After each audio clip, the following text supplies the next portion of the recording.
All right, Shalom. All praises to Yahweh Bashim Yahushai, Bashim Rakakadash. Ko Haloyim La Yahweh Bashim Yahushai, Bashim Rakakadash. Double honor to the head elders, apostles, bishops, and great millstone. Shalom to you, Akim, throughout the world. Just real quick, I want to read this article that I got from a brother out here, my beloved brother out here in New York. You know, you can look up this history yourself. It's concerning the Igbo or Igbo religion of Eastern Nigeria, okay, dealing with a brother by the name of Olaudah Equiano, known as Gustavus Vassa from 1789. All right, and annotation is, like I said, I'm just gonna read this, and you could do your further, digging, just to prove or show, like, according to the scriptures, who the real people of the Lord is. Religion played a central role in the cultures of West Africa. In this extract, Olaudah Equiano, known in his lifetime as Gustavus Vassa, describes Igbo religion in the present-day Eastern Nigeria and observes that certain aspects of African religious beliefs resemble those found in Judaism and Christianity. This passage is from his autobiography, The Interesting Narrative of the Life of Olaudah Equiano, or Gustavus Vassa, the African, London, 1789. Document. As to religion, the natives believe that there is one creator of all things, and that he lives in the sun, and is girded round about with a belt, that he may never eat or drink. But according to some, he smokes a pipe, which is our own favorite luxury. And we got an inside joke with the brother that sent me this. Jay crazy as hell, but we read on. This is definitely, showing, how you so-called Negroes and so on and so forth, how you are, man. Simple. They believe he governs events, especially our deaths or captivity. But as for the doctrine of eternity, I do not remember to have ever heard of it. Some, however, believe in the transmigration of souls in a certain degree. Those spirits which are not transmigrated, such as their dear friends or relations, they believe always attend them and guard them from the bad spirits of their foes. For this reason, they always, before eating, as I have observed, put some small portion of meat or pour out some of their drink on the ground for them. And they often make oblations of the blood of beasts or fowls at their graves. You hear that? They often make oblations of blood of beasts or fowls at their graves. You go to the law and figure that one out. I was very fond of my mother and almost constantly with her when she went to make these oblations at her mother's tomb, which was a kind of small solitary thatched house. I sometimes attended her. There she made her libations and spent most of the night in cries and lamentation. We compute the year from the day on which the sun crosses the line and on its setting at that evening. You go to the law and figure that one out. All right, give you a hint. All right, dealing with the Sabbath, or dealing with the actual timeline of a day. All right, and when the day and the evening. There is a general shout throughout the land. At least I can speak from my own knowledge throughout our vicinity. The people at the time made a great noise with rattles, not unlike the basket rattles used by children here, though much larger, and hold up their hands to heaven for a blessing. It's prayer.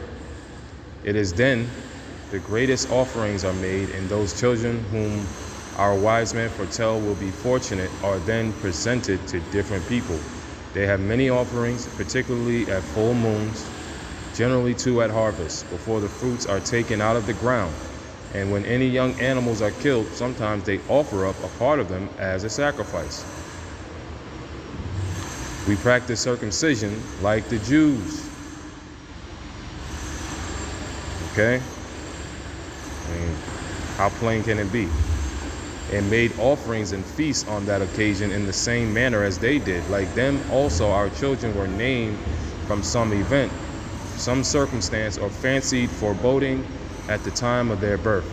I was named Olaudah, which in our language signifies vicissitude, or fortune also, one favored and having a loud voice and well spoken.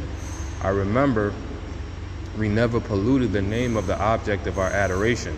On the contrary, it was always mentioned with the greatest reverence, and we were totally unacquainted with swearing and all those terms of abuse and reproach which find their way so readily and copiously into the language of more civilized people. The only expressions of that kind I remember were, may you rot, or may you swell, or may a beast take you. I have before remarked that the natives of this part of Africa are extremely cleanly. This necessary habit of decency was with us as a part of religion, and therefore we had many purifications and washings. Those that touched the dead at any time were obliged to wash and purify themselves before they could enter a dwelling house. Every woman, too, at certain times was forbidden to come into a dwelling house or touch any person or anything we eat. I was so fond of my mother I could not keep from her or avoid touching her at some of those periods, in consequence of which I was obliged to be kept out with her in a little house made for that purpose, till offering was made, and then we were purified. That's the law of purification of a woman when she's on her cycle. Though we had no places of public worship, we had priests and magicians or wise men. I do not remember whether they had different offices or whether they were united in the same persons, but they were held in great reverence by the people. They calculated our time and foretold events. They wore their beards, and when they died, they were succeeded by their sons. Most of their implements and things of value were interred along with them. Pipes and tobacco were also put into the grave with the corpse. Yep, there we go again. Jake being simple. Which was also perfumed and ornamented.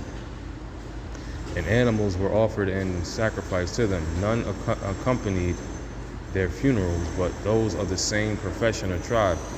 These buried them after sunset, and always returned from the grave by a different way from that which they went. These magicians were also our doctors or physicians. They practiced bleeding by cupping and were very successful in healing wounds and expelling poisons. They had likewise some extraordinary method of discovering jealousy, theft, and poisoning, the success of which no doubt they derived from the unbounded influence over the credulity and superstition of the people. I do not remember what those methods were, except that as to poisoning, I recollect an instance or two which I hope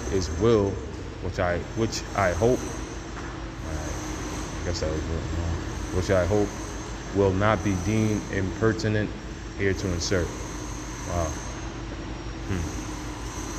As it may serve as a kind of specimen of the rest, and is still used by Negroes in the West Indies.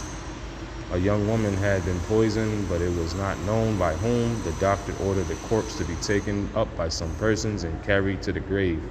As soon as the bearers had raised it on their shoulders, they seemed seized with some sudden impulse and ran to and fro.